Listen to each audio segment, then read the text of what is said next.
National press day ଉପଲକ୍ଷେ ପାଟନାଗଡ଼ ସାମ୍ବାଦିକ ସଂଘ ତରଫରୁ ଏକ ସଭା ଆୟୋଜନ କରାଯାଇଥିଲା। ଏଥିରେ ମୁଁ ମୁଖ୍ୟ ଅତିଥି ଭାବରେ ଏବଂ ଭିଡ଼ିଓ ସମ୍ମାନିତ ଅତିଥି ହିସାବରେ ଯୋଗଦାନ କରିଥିଲେ। ଆମର ଉପଖଣ୍ଡ ସ୍ତରୀୟ ସାମ୍ବାଦିକମାନେ ବହୁତ ସଂଖ୍ୟାରେ ଯୋଗଦାନ କରିଥିଲେ।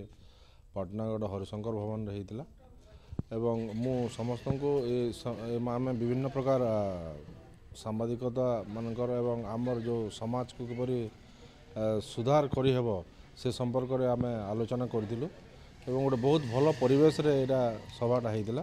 ମୁଁ ଏଇ ସାମ୍ବାଦିକ ସଂଘର ଉତ୍ତରୋତ୍ତର ଉନ୍ନତି କାମନା କରୁଛି ଏବଂ ସମସ୍ତଙ୍କର ସୁସ୍ଥ ଏବଂ ନିରାମୟ ଜୀବନଯାପନ କେମିତି କରନ୍ତୁ ମୁଁ ଭଗବାନଙ୍କଠାରେ ପ୍ରାର୍ଥନା କରୁଛି। ଆଜି ଆମର ପାଟନାଗଡ଼ ସବ୍ ଡିଭିଜନାଲ ପ୍ରେସ୍ ଦିବସଟା ଯେହେତୁ ଜାତୀୟ ପ୍ରେସ୍ ଡେରେ ହରିଶଙ୍କର ଭବନ ସବ୍ କଲେକ୍ଟର ଅଫିସରେ ପାଳନ କରାଯାଇଥିଲା।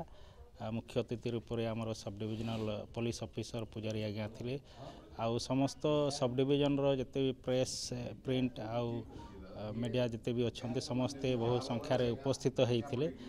ଆଉ ମୁଁ ପ୍ରଥମେ ତ ସମସ୍ତ ପ୍ରେସ୍ ବନ୍ଧୁମାନଙ୍କୁ ହାର୍ଦ୍ଦିକ ଶୁଭେଚ୍ଛା ଆଜିର ଏଇ ଦିନରେ ଦେଉଛି ଯେ ଆପଣମାନେ ସମସ୍ତେ ହେଲେ ସୋସାଇଟିର ଗୋଟେ ସୋଲ୍।